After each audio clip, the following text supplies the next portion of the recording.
Good morning, boys and girls. I'm Miss Stephanie. It's good to see all of you today.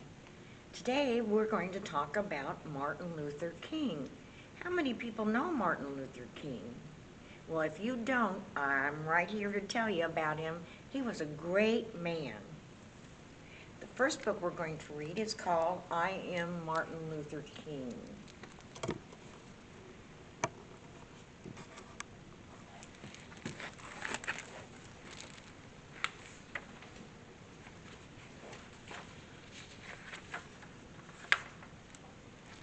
I am Martin Luther King Jr.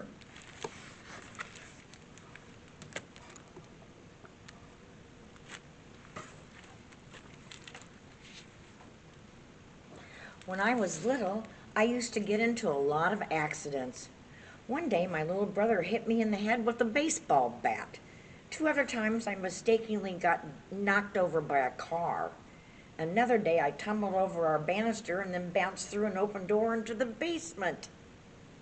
Whoa, what an amazing fall that was. Are you okay?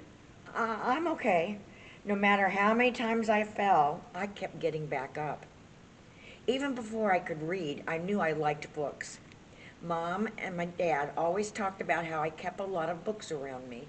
I used to tell my parents, when I grow up, I'm going to get me some big words is what I'm going to do. There's power in words, you know. Big words were in the future for Martin.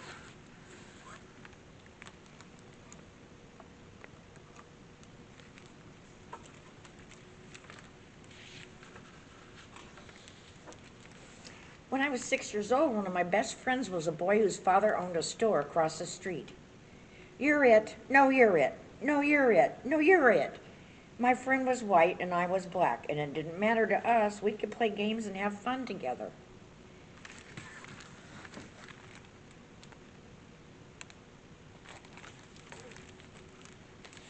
But when we started going to school, everything changed.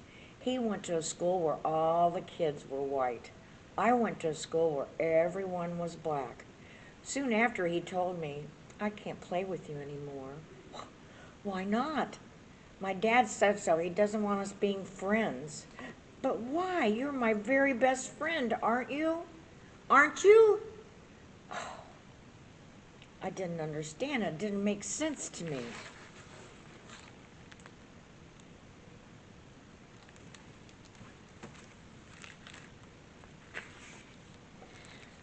At dinner, my parents explained it to me. It's because you're black and because he's white. I was so mad that day. How could someone treat me differently just because of the color of my skin? I wanted to hate my friend and his father. But my parents told me to do the opposite, that I should love my friend even though he hurt me. They taught me that it's better to have more love in your life than more hate. Then my mother taught me one of the most important lessons of all. You are as good as anyone. You must never feel that you are less than anyone else. I wanted to believe it, but every day I saw the opposite. I saw you could be treated unfairly just because of the color of your skin. If you were white, you went to a good school with great playgrounds and plenty of books. If you were black, your school was small and sometimes there were no desks or even windows. Check it out, a playground, woohoo! Check it out. Well, where's our playground?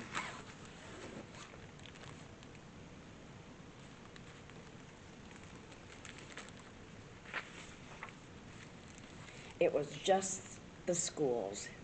Black people had to use different water fountains, different elevators, even different bathrooms. In fact, on one hot day when everyone wanted ice cream, if you were white, you could sit at the counter and eat from a nice dish. But since I was black, they served me at all. It was though the side window, and they put my ice cream in a flimsy paper cup. This ice cream is perfect, said a little girl. This ice cream is melted, said Martin. It got even worse when I was 14. I had just won a speech competition. My speech was about being fair to all people. I was so excited. Then on the bus ride home, a few white people got on board. You need to give up your seats to the whites, said the man. At first I stayed put. It didn't seem fair, but my teacher convinced me to move. We spent the rest of the ride standing and getting tossed in every direction. It was the angriest I've ever been, I think. Every day, this is what life was like. Black people were treated terribly. The only question was,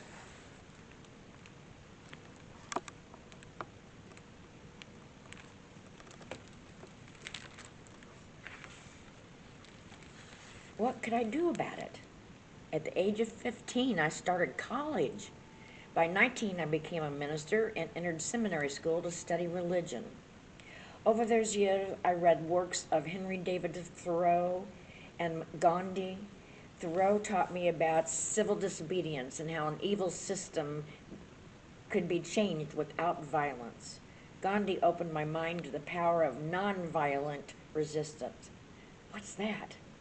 Love. It's just simply love. It's using love and peaceful methods to change unfair things in society.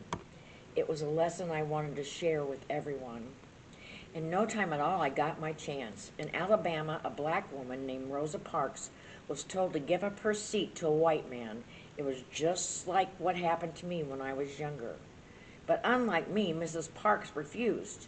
She was arrested. Early the next morning, I got a phone call from a local community leader. It's time to take a stand.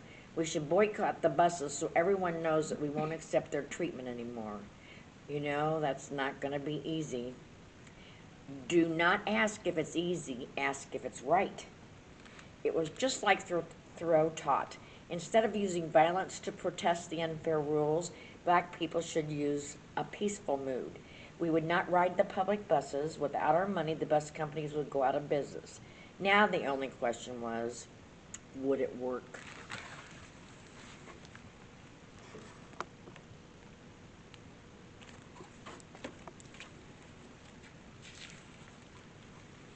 On the first day of the protest, my wife called me to the window.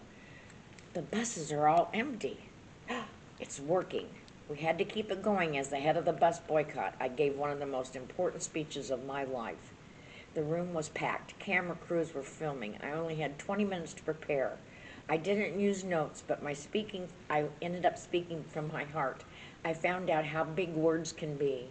We are determined here in Montgomery to work and fight until justice runs down like a righteousness, like a mighty stream.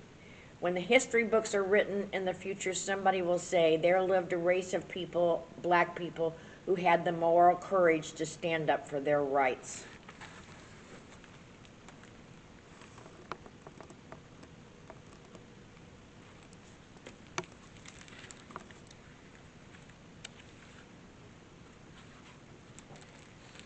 The police put me in jail saying I was breaking the law. Other folks bombed my house, but instead of using my fists, I kept calm. Don't you want to fight back? I am a nonviolent man, and I know what I do not stand alone. We are with you all the way, Reverend. No one who rides these buses will go out of business. If no one rides these buses, they would go out of business. You're finally getting that, huh? For more than a full year, every black person in the city, and some white people too, refused to ride the buses. That meant some people had to walk for miles, but they kept going. There was a power in standing together. Eventually, our peaceful protest worked. The rules were changed. Public buses could no longer separate people based on their color. That was the only beginning. Soon, our peaceful protest sparked other peaceful protests. At lunch counters, college students organized sit-ins where they would not stop until everyone could eat together. Our methods of nonviolence was so powerful, I was invited to meet with the President of the United States. But sometimes the hardest problems were right at home. Daddy, look at the amusement park. Please, can we go? I'm sorry, Yoki, we can't. Well, Funtown's not open to black people. Seeing my daughter cry was one of the most painful moments of my life. It only made me work harder to change things.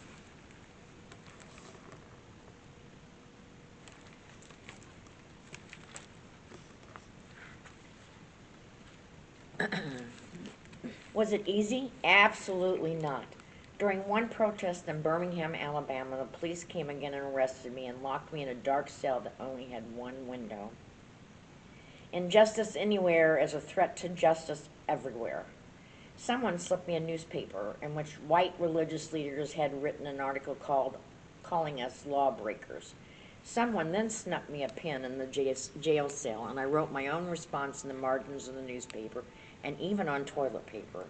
My letter from Birmingham jail was soon published as a pamphlet. Then it was in the magazines and the newspapers. Today, it's been read by millions of people. Like I said, it's amazing how big words really work.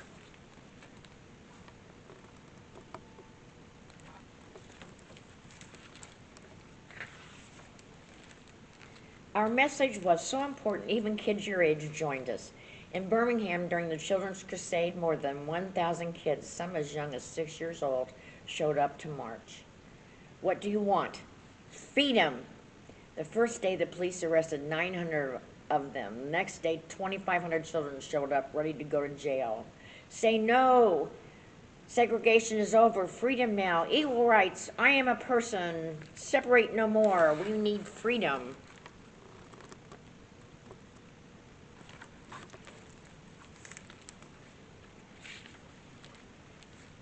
That was our finest hour. Enraged that we were not giving up, the chief of police told the firemen to spray the children with water hoses and attack them with dogs. They thought it would stop us, but instead, as the whole country watched on TV what they were doing to our children, it was a wake-up call for the nation's conscience. How can they treat little kids like that? That's not right. We need to help them. 90 days later, the rules began to change.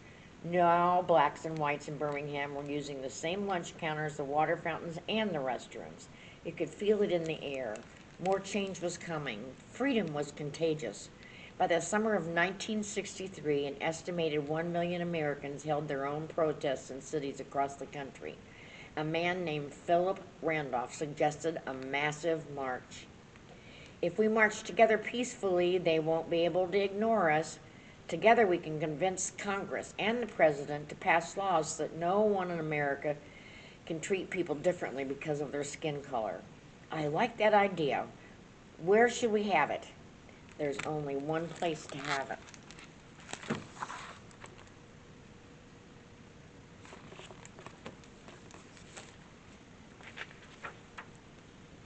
People came from almost every state. They came in nearly every form of transportation.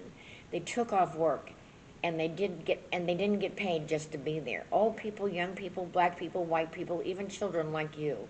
They all came to Washington, D.C. to gather in a righteous army. Why? Because they wanted to change, and they knew the surest way to change the world is to stand together. I'm happy to join with you today in what will go down in history as the greatest demonstration for freedom in our history of the nation. On August 28, 1963, I stood at the podium and spoke what some later called my biggest words of all. This was the March on Washington.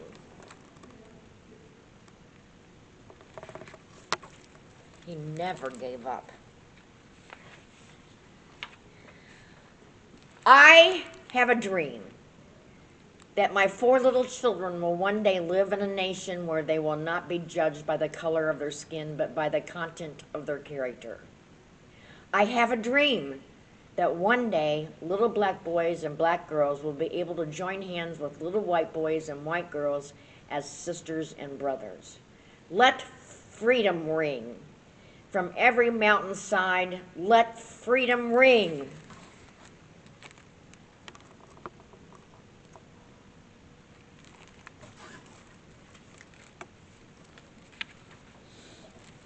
After the March on Washington, the President and Congress passed new laws for civil rights. But that didn't mean our work was done. Indeed, our greatest battle was still to come. It began with 600 activists as they tried to walk 54 miles from Selma, Alabama to the state capital of Montgomery. Back then, there were rules that stopped black people from voting. If you want to change the laws, you have to be able to vote for new people who make the laws.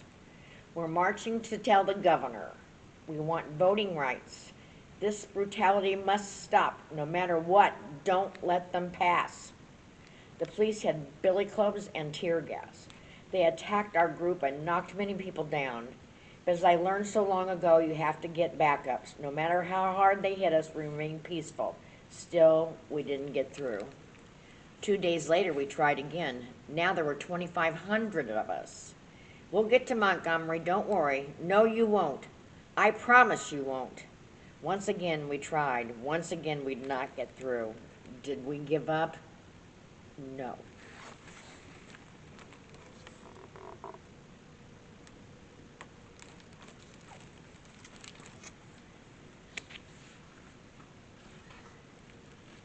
What do you think?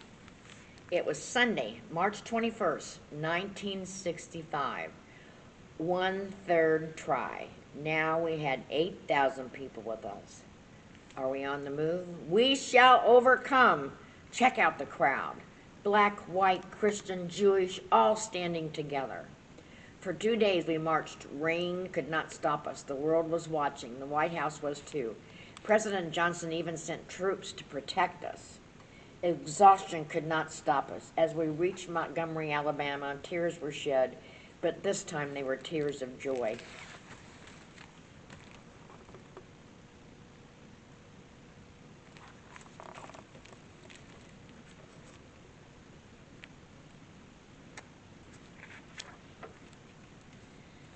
In my life, people tried to tell me I wasn't as good as they were just because of the color of my skin.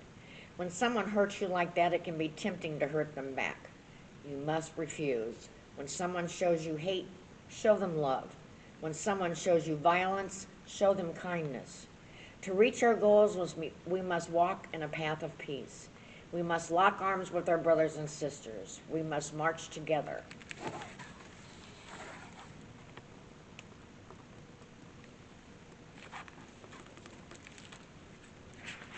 When we do, our voices will be heard and freedom will ring. Remember Funtown Amusement Park? Its doors eventually opened to black people, and Dr. King got to take his daughter there. Did you know that he was the youngest person to win a Nobel Peace Prize? Just 35 years old. He donated the prize money to the civil rights movement. He said that the prize was the work of many other heroes, not just him. He fought against poverty. There's even a national holiday for him, the third Monday of January. Only Washington and Lincoln get a day like that, and they share theirs.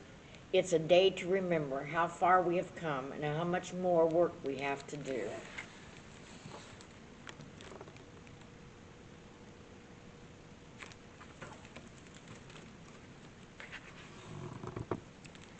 I am Martin Luther King Jr. I stand for peace. I stand for justice. I stand to help others. I stand as proof that no matter how hard the struggle, we must fight for what is right and work to change what's wrong. Whatever struggles you face, no matter how hard it gets, you must always move forward. I am proof of this. If we raise up, if we stand together, if we remain united, nothing can stop our dreams.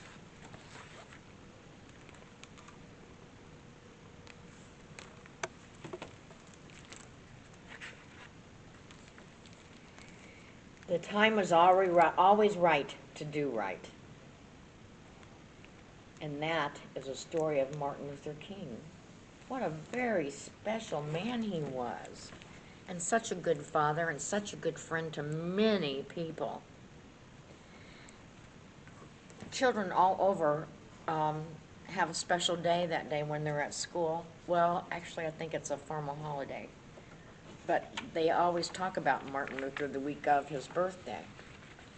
And a couple of children wrote some really neat things I'd like to share with you about Martin Luther King.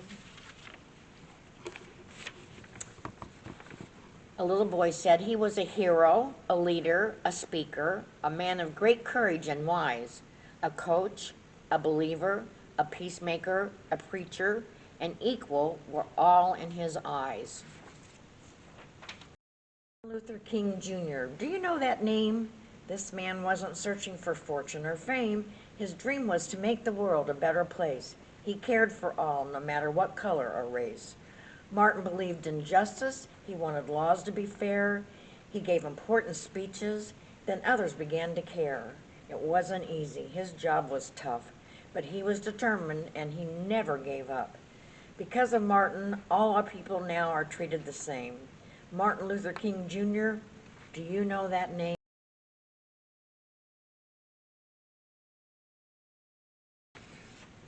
What a great man he was.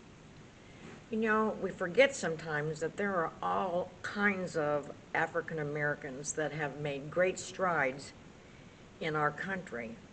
A lot of them are, there's some famous inventors, there are famous authors, they're just out there and they were not recognized, and now they're being recognized more. One of the authors' name was Maya Angelou, and this is about her when she was little.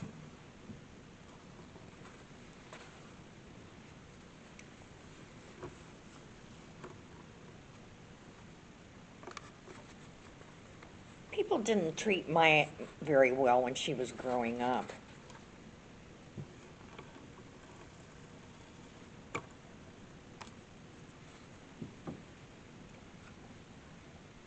Then Maya got hurt, and her brother made her feel better by reading to her.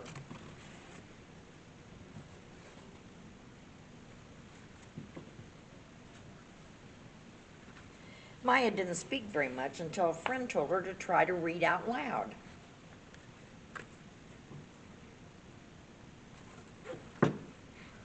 Now Maya loved speaking and she loved words.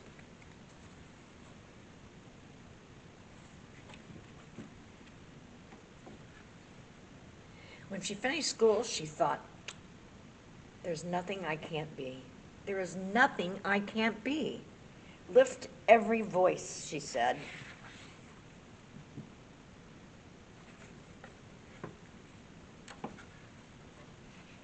She was a cook and a streetcar conductor. She was a dancer, a singer, and an actress. Oops.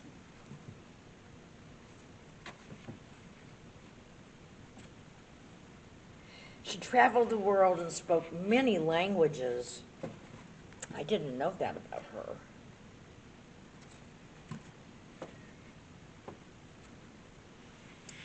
Back at home, she worked so hard that everybody would be treated well. That's what she was working for. She was working for no violence, for rights for women.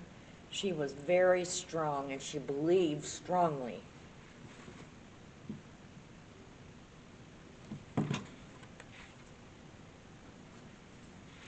When Maya was all grown up, she decided to write her story.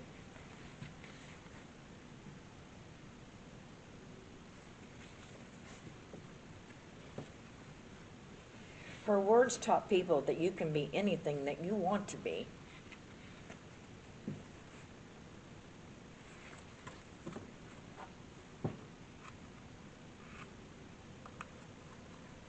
And when she could read out loud, she gave everyone her favorite thing, hope. She was so good about that, and she wrote many wonderful stories. One is called Why the Cage Bird Sings, which is very, very good story. Another thing that she did that was that she wrote and spoke, and I can't remember what, at one of the presidents. Oh, I should have known that before. I can't think of it right now, but the next time I come on, I'm going to tell you who it was. But she was there at his inauguration, and she wrote a poem for him. So you see, there are lots of people that do lots of things, and quietly she did her things. The other person, another great woman, remember we talked about her earlier in the book about Martin.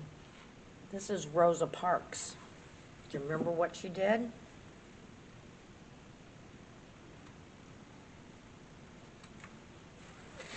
Rosa grew up near Montgomery, Alabama. She was very little and very brave.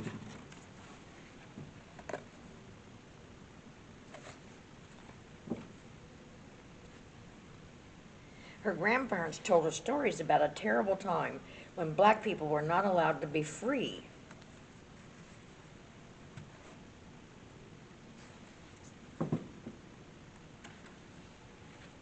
Even now, they were all treated unfairly. Remember when Martin had to give up his seat? That's who he was talking about. But Rosa never complained. But sometimes she had to speak up for herself.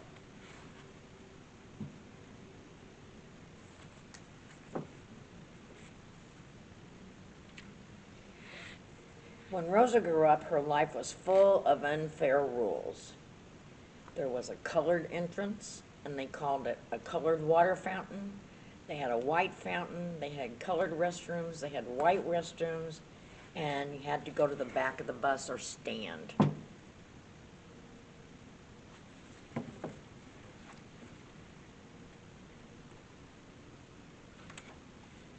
Rosa met a man who was trying to change the rules. She started working to do this too.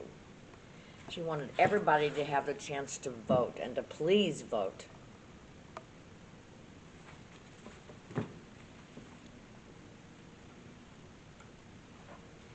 One day, a bus driver told Rosa to give her seat to a white man. It was unfair. She said no.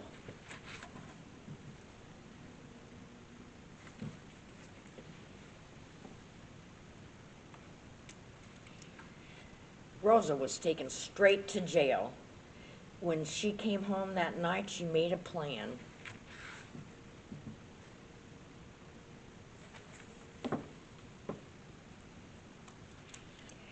She fought to make the buses fair and told everyone to stop riding them.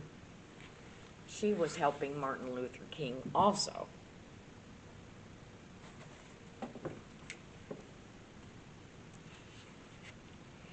Then she told people all around the country to help. Bus segregation is knocked out. And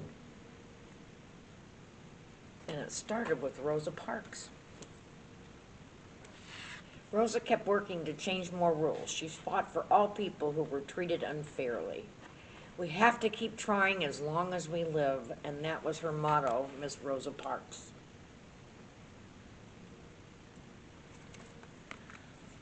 Well, I just can't believe we've learned about so many interesting people. And that all happened around in the 60s. I was in high school then. You weren't even born yet. And really, when you think about it, it was only like 40-something years ago. That's not very long that we were not fair to everybody.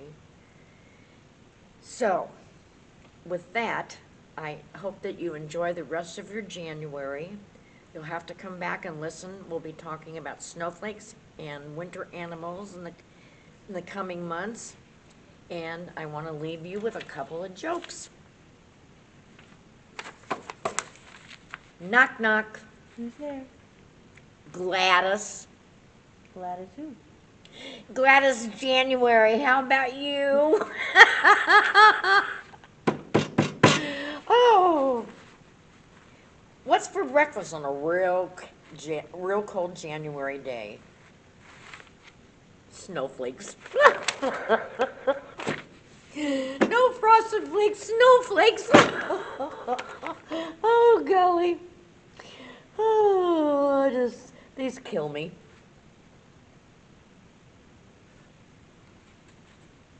Do you like knock-knock jokes? Why don't you tell your parents a couple of knock jokes? One of my favorite is, knock, knock. Who's there? Orange. Orange who? Orange. Knock, knock. Who's there? Orange. Orange who? Orange. Knock, knock. Who's there? Banana. Banana who? Aren't you glad I didn't say orange again? Everybody have a wonderful January. I hope that it snows for all of you. I would like snow myself. Enjoy sledding and ice skating or whatever you do in the winter to play out. Build a snowman, and we'll be talking about those soon. Have a good day.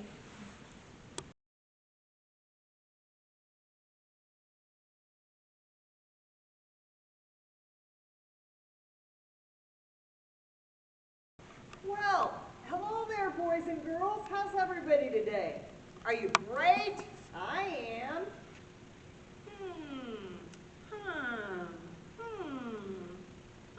What? Excuse me, I can't understand anything you're saying. Are you okay? Oh, hi.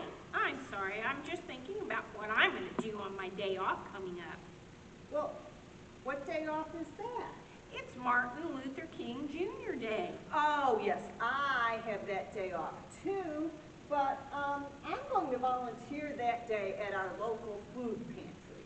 Why are you doing that? I was thinking of having a spa day. Oh, well, one of the things that the Martin Luther King Jr. holiday is designed for is to get people involved in helping their communities. It is the only federal holiday that's supposed to be a day on instead of a day off. So my family always volunteers somewhere that day to pay our respects to such a wonderful man. He was such a wise and generous man who taught others to be respectful of everyone. So, to celebrate his birthday, people all around the country honor him by participating in community service. Some attend parades that honor him, some even attend poetry readings. Everyone celebrates it in their own way. Oh, well, I need to do something to celebrate his birthday. I think I will attend the big parade. I've heard about it on the news. And then I'll find somewhere to volunteer. Well, that's a much better idea than going to the spa. Why don't you join my family at the food pantry? Because they always need extra help. I think that sounds like a great idea. Good for you. Then we'll see you on Monday after the parade. Let's go sign up now to volunteer. Okay. Hope to see you out volunteering. Bye, boys and girls.